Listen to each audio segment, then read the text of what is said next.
Hi everyone, it's an honor to be here today to share the results of this study with you. So, understanding COVID-19 vaccine confidence in people living with HIV in Canada, a pan-Canadian survey. So while the advent of safe and effective COVID vaccines for the general population has led to mass vaccination rollout, certain populations may lack vaccine confidence. People living with HIV have social inequities and comorbidities which increase risk for COVID-19 acquisition and severity. Our objectives were to determine the demographic factors associated with taking at least one COVID-19 vaccine and to identify factors associated with vaccine uptake. So for this study, our population could be anybody living with HIV in Canada who was of adult age. With community members, we developed a vaccine hesitancy scale study questionnaire, which was based on other questionnaires used and validated in the literature. Items included those in the validated acceptability matrix, as many of you are probably familiar with. We also used a 5-point Likert scale to grade scores, whereby persons could rate their agreement with statements from either strongly disagree to strongly agree to strongly disagree. And each participant who answered the questions would then get a score. So people living with HIV were recruited by social media and community-based organizations from February through May 2022. Descriptive stats were used to summarize results and compare responses between people with HIV who received at least one vaccine versus those who did not receive any COVID vaccine. And then logistic regression models were used to identify factors associated with vaccine uptake, such as age, sex, or gender, and responses to the vaccine confidence questionnaires.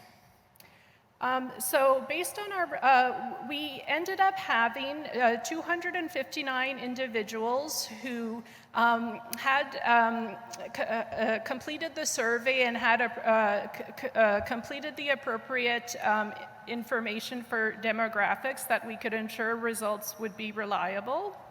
About a quarter of our participants were female. About 80% had completed at least some high school or greater. Nearly 2/3 were born in Canada, and 12% were from the African, Black, or Caribbean community. And over half of people had been living with HIV for 15 years or greater. So based on our results, we had 89 participants who said they had taken at least one vaccine and 10% who had not taken any vaccine. When we summarize the results of vaccine uptake by status, looking at age as a continuous variable, the mean age for people who did take at least one vaccine was 48 versus 34 who did not take any vaccine, which was statistically significant. Whoops.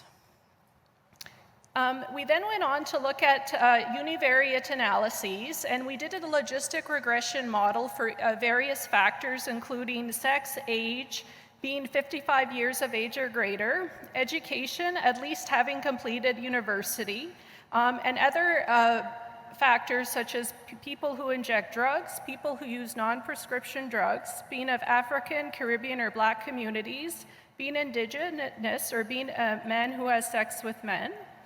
Of all the factors we looked at, we found that age per 10-year increase was associated with an odds ratio of 2.55 of having received at least one dose of COVID vaccine, meaning that the likelihood of taking at least one vaccine was higher for each 10-year increment in age. We also found there was a relationship with education and people having completed at least some university. Then we went on to look at vaccine uptake status based on the vaccine hesitancy score items. And we did find quite a few items whereby there was significant differences between people who did take up the vaccine versus those who did not. We found that people who took the vaccine, as you can see in the right top-hand corner, a large number of them endorsed that protecting the health of others in the community was very, very important to them. A large number of people also endorsed the fact that getting a COVID-19 vaccine was important for their health. There was also a number of people who felt that COVID-19 vaccines were effective in preventing COVID infections.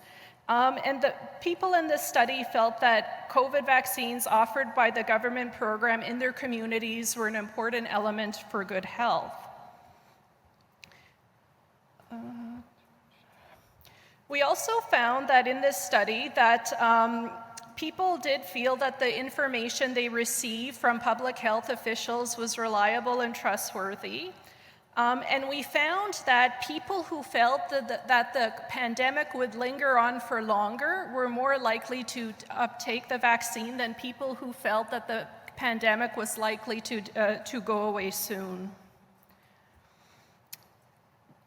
We did find some differences, however, in terms of the concern about adverse effects.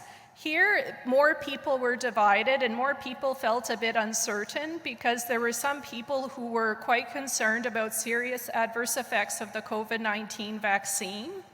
There was also some concern about people who felt that the newer vaccines, such as the COVID-19 vaccine, could carry more risk than the older vaccines.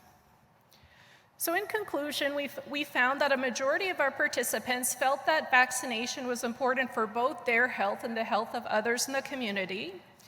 A significant majority trusted all COVID-19 vaccines offered by the Canadian government program and their healthcare providers' recommendation. A majority believed that COVID vaccines offer good protection against COVID disease itself. A small number of participants, however, were concerned about serious adverse effects about COVID-19 vaccines or did not consider getting vaccinated because they felt that the pandemic would disappear soon. And people were divided on the risk that new vaccines carry compared to older vaccines. So to summarize, older people were more likely to accept COVID-19 vaccines. Education level appeared to impact vaccine confidence, which was partially explained by the age of the participants. And in this study, people who appeared to accept the vaccine did so for both altruistic reasons, so protection for the community, in addition to individual reasons, such as protection of thyself. And of course, I'd like to offer a very large thank you to all the participants across Canada who participated in the study, the community groups who helped to distribute this survey as wide as we possibly could, as well as to the CTN Scientific Review Committee and the Community Advisory Board who reviewed all aspects of the study and were very active in contributing to the contents of the study. And of course, all the CTN study staff for their tireless commitment to these efforts, and of course, those who helped distribute the vaccine at their clinics, as well as our funders. Thank you.